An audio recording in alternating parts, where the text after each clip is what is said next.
अब्राह 60,000 फौज लेके काबा पर हमला कर दिया। हुजूर की पैदाइश से पहले रात गिर चुकी थी। मक्का के एक गांव में पुरानी धूल भरी किताबों की दुकान के मालिक यूसुफ को एक प्राचीन पांडुलिपि मिलती है। उस पांडुलिपि के पहले पन्ने पर बड़े बड़े शब्दों में लिखा था, हाथियों की सेना का रहस्य और उसका विनाश। उत्सुकता से भरे यूसुफ ने किताब को पलटना शुरू किया और उसकी आंखें पन्नों में छिपे एक ऐसे राज को देख रही थीं जिसे सदियों से दुनिया भुला चुकी थी। यह सिर्फ इस्लामिक कहानी नहीं बल्कि अल्लाह का भेजा हुआ पक्षी अबाबील। अब्राह बादशाह का घमंड और लालच किस तरीके से तोड़ा तो कहानी वहां से शुरू होती है, जहां अब्राह का विशाल काफिला मक्का की ओर बढ़ रहा था। सेना का बादशाह अब्राह न केवल काबा को तबाह करना चाहता था बल्कि उस जगह के रहस्यमयी खजाने पर भी कब्जा करना चाहता था जो जन्नत से आया हुआ हजरे अस्वद है। अब्राह की सेना में हजारों सैनिक थे और दर्जनों हाथी। सेना के हर सैनिक के दिल में केवल एक ही इच्छा थी, लूट का माल हासिल करना। लेकिन इस सफर के दौरान कुछ अजीब चीजें होने लगी। सबसे पहला संकेत तब मिला जब उनके सबसे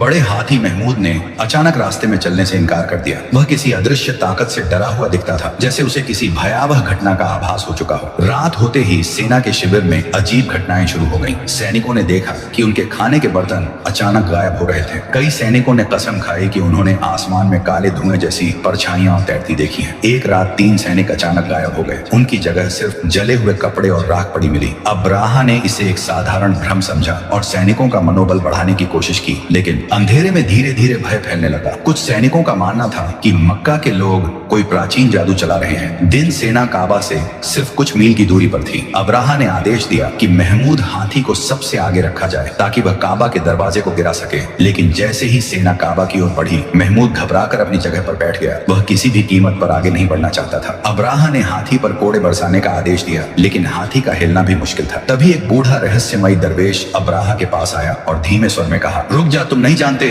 कि तुम किसके खिलाफ खड़े हो। अब्राह ने दरवेश की बात को नजरअंदाज कर दिया और सेना को काबा की ओर बढ़ने का आदेश दिया। लेकिन उस वक्त कुछ ऐसा हुआ जिसे देखकर सबकी रूह कांप गई। आसमान अचानक काले बादलों से भर गया। यह कोई साधारण बादल नहीं था बल्कि लाखों छोटे छोटे अबाबिल पक्षियों का झुंड था, जिनके पंजों और चोंच में छोटे पत्थर थे। ये पत्थर साधारण नहीं थे। हर पत्थर में इतनी ताकत थी कि वह किसी भी चीज को पिघलाकर राख बना देता था। जैसे ही पक्षियों ने पत्थरों की बरसात शुरू की, पूरी सेना में भगदड़ मच गई। सैनिकों ने भागने की कोशिश की, लेकिन जो पत्थर उनके शरीर को छूते वे तुरंत जलकर राख हो जाते। अब्राह खुद भी एक पत्थर की चोट से घायल हो गया। उसकी त्वचा पिघलने लगी और वह दर्द से चीखने लगा। लेकिन सबसे अजीब बात यह थी कि यह सब कुछ होते हुए भी समय जैसे थम गया था। आसपास के पेड़ पौधे, हवा और धरती सब स्थिर थे, जैसे किसी अदृश्य ताकत ने पूरे संसार को जकड़ लिया हो। कि सेना पूरी तरह नष्ट हो गई और सिर्फ जले हुए शवों और राख का ढेर बाकी रह गया। लेकिन जैसे ही यह घटना खत्म हुई, अचानक आसमान साफ हो गया और समय फिर से चलने लगा। महमूद जो अब तक बैठा था शांत होकर उठ खड़ा हुआ और धीरे धीरे जंगल की ओर चला गया। ऐसा लगा जैसे उस हाथी ने किसी दिव्य आदेश का पालन किया हो। अब्राह अपने शरीर के घावों से तड़पता हुआ धीरे धीरे यमन की ओर लौटने लगा, लेकिन रास्ते में ही उसकी मौत हो गई। अब्राह की मौत के बाद इसी साल अचानक एक दिन ईरान के सबसे बड़े टेंपल में जो आग सालों से जल रही थी बूझ गई और उसी दिन मक्का में एक यतीम बच्चा पैदा हुआ जिसका नाम था मोहम्मद।